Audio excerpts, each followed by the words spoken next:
اشہد ان لا الہ الا اللہ وحدہ لا شریک لہ واشہد ان محمدا عبدہ ورسولہ اللہم صلی علی سیدنا وسندنا وشفیعنا محمد وعلی آل سیدنا وشفیعنا محمد وبارک وسلم۔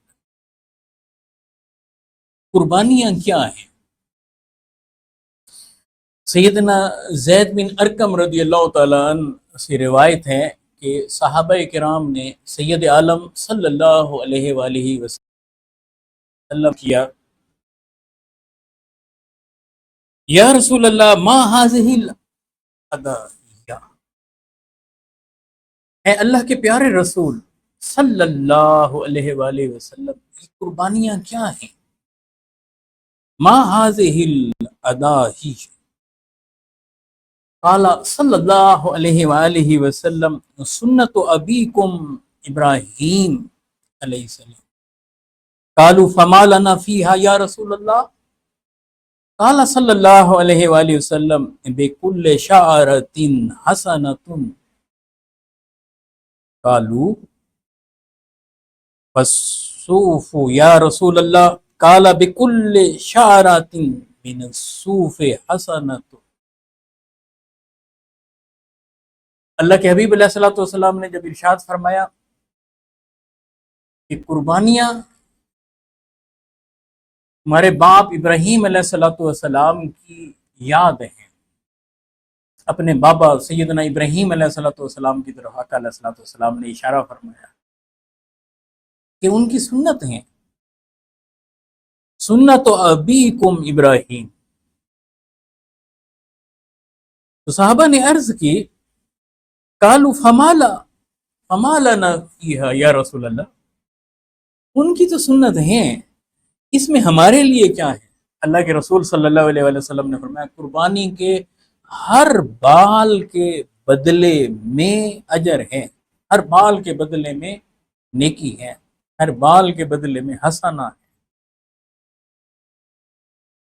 پھر انہوں نے پوچھا یا رسول اللہ، یہ تو جن کے بال ہو نا اور جن کی اون ہو، تو اللہ کے حبیب علیہ الصلوۃ والسلام نے فرمایا کہ اون والے جانوروں کے اون کے ہر ریشے میں اجر ہے، اون کے ہر بال میں بھی ثواب ہے، اون کے ہر بال میں بھی نیکی۔ یعنی قربانی کا جانور جب اللہ کی بارگاہ میں آپ پیش کرتے ہیں تو اس میں سراسر نیکی ہے۔ جیسے جانور کے بال نہیں گن سکتا نا بندہ، ایسے اشارہ دیا کہ قربانی کا اجر اور ثواب بے انتہا ہے۔ آقا علیہ الصلوۃ والسلام نے سیدہ فاطمہ زہرا سلام اللہ علیہ، انہیں آپ صلی اللہ علیہ وسلم نے بلایا کہ جب کہ آپ قربانی فرما رہے تھے، جانور کو ذبح کرنے لگے، تو آپ نے سیدہ کائنات فاطمہ زہرا سلام اللہ علیہ سے فرمایا کہ اے فاطمہ تم یہاں قربانی کے جانور کے قریب آ کر ٹھہر جاؤ، کہ جب اس کا پہلا قطرہ زمین پر گرے گا، قربانی کے جانور کو ذبح کرنے کے ساتھ جب پہلا قطرہ زمین پر گرے گا تو جو قربانی کر رہا ہوتا ہے اس کے گناہ اللہ سبحانہ و تعالیٰ معاف فرماتا۔ حضرت عمران بن حسین رضی اللہ تعالیٰ عنہ صحابی رسول، وہ وہاں کھڑے تھے، انہوں نے عرض کی یا رسول اللہ، یہ صرف سیدہ کائنات فاطمہ زہرا سلام اللہ علیہ کے لیے ہی ہے یہ مزدہ، یہ خوشخبری، یا ہر امتی کے لیے ہے؟ اللہ کے حبیب علیہ الصلوۃ والسلام نے فرمایا کہ میرا ہر امتی جو قربانی اللہ کی راہ میں دے گا تو قربانی کا جانور جب اللہ کی بارگاہ میں پیش کرے گا، اسے ذبح کرے گا، اس کا پہلا قطرہ خون ابھی زمین پہ نہیں گرا ہوگا کہ اللہ سبحانہ و تعالیٰ اس کے سارے گناہوں کو معاف فرما دے۔ سید عالم صلی اللہ علیہ وآلہ وسلم نے مدینہ طیبہ میں 10 سال قیام فرمایا ہجرت کے بعد، اور صحابہ کہتے ہیں کہ رسول اللہ صلی اللہ علیہ وآلہ وسلم 10 سال تک ہر سال مدینہ میں قربانی کرتے تھے، اور بالعموم آقا علیہ الصلوۃ والسلام 2 مینڈے خوبصورت سینگوں والے سیاہ رنگ کے چت کبرے، انتہائی پیارے، انتہائی خوبصورت، انتہائی فرپا 2 منگواتے تھے آقا علیہ السلام، اور وہ اللہ سبحانہ و تعالیٰ کی بارگاہ میں قربان کرتے تھے۔ سیدنا انس رضی اللہ تعالیٰ عنہ کہتے ہیں کہ میں نے آقا علیہ الصلوۃ والسلام کو ہر سال 2 بکرے، 2 مینڈے، خوبصورت مینڈے قربان کرتے ہوئے دیکھا، اور میں بھی 2 قربان کرتا ہوں۔ اب اس حدیث کی تفصیل سنیے کتنی دلچسپ ہے۔ رحمت للعالمین صلی اللہ علیہ وآلہ وسلم کی رحمت قیامت تک کیسے بہہ رہی ہے۔ 2 منگوانے میں حکمت کیا تھی؟ ایک، آقا علیہ الصلوۃ والسلام اللہ کی بارگاہ میں جب پہلا جانور ذبح کرتے تو یوں فرماتے ہیں، اے اللہ، یہ مجھ محمد صلی اللہ علیہ وآلہ وسلم کی طرف سے ہے، اور آل محمد صلی اللہ علیہ وآلہ وسلم کی طرف۔ ایک حضور اپنی طرف سے اور اہل بیت اطہار کی طرف سے، آل محمد صلی اللہ علیہ وآلہ وسلم کی طرف سے ایک جانور اللہ کی بارگاہ میں قربان کرتے، ایک مینڈا اللہ کی بارگاہ میں ذبح فرماتے، پھر دوسرا مینڈا ذبح فرماتے، اور پھر یوں کہتے ہیں، اے اللہ، یہ میری امت کی طرف سے تیری بارگاہ میں۔ اور اس میں کتنا اس کے اندر خوبصورت نقطہ چھپا ہوا ہے کہ میری امت کے وہ غریب لوگ گھبرائیں نہ جو قربانی کر نہیں سکتے، جن میں سکت نہیں ہے، جن پر غربت چھائی پڑی ہے، صاحب نصاب نہیں ہے۔ اللہ کے حبیب علیہ الصلوۃ والسلام ان کی طرف سے بھی قربانی کو کر کے جا رہے ہیں۔ کہ قیامت کے دن جب بخشش کا سما بنے گا تو اس گھڑی قربانیاں اگر بخشش کا ذریعہ بنیں گی تو اللہ کے حبیب علیہ الصلوۃ والسلام وہاں عرض کریں گے، مولا میں نے اپنی امت کی طرف سے بھی تو یہ قربانی کی تھی نا، اسے بھی بخش دے، اسے بھی بخش دے۔ دوسرا نقطہ اس کے اندر یہ بھی پنہا ہے کہ امتی کریں مگر کہیں کمی رہ جائے، کوتاہی رہ جائے، وہ باب قبولیت کو اس طرح سے نہ پہنچ پائیں، تو تب اللہ کے حبیب علیہ الصلوۃ والسلام امت کی طرف سے قربانی کا جانور دے کر جا رہے ہیں، امت کی طرف سے قربانی کر کے جا رہے ہیں،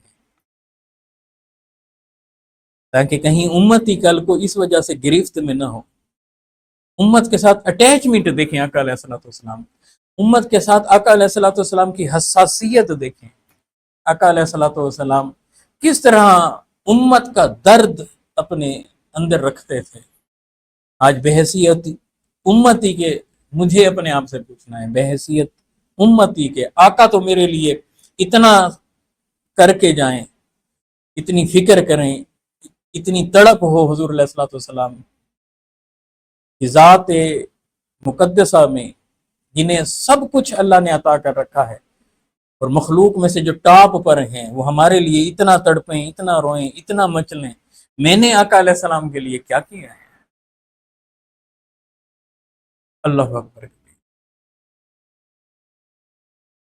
ایک اور نقطہ، 10 ذو الحجہ اور حضور ختمی مرتبت صلی اللہ علیہ وآلہ وسلم کی زندگی کے حوالے سے آخری حج، حجۃ الوداع جسے ہم کہتے ہیں، اور ہجرت کا 10واں سال، 10 ہجری ہے اور 10ویں کا دن ہے۔ حضور ختمی مرتبت علیہ الصلوۃ والسلام نے حج کے موقع پر 100 اونٹ قربان کیے ہیں، 100 اونٹ۔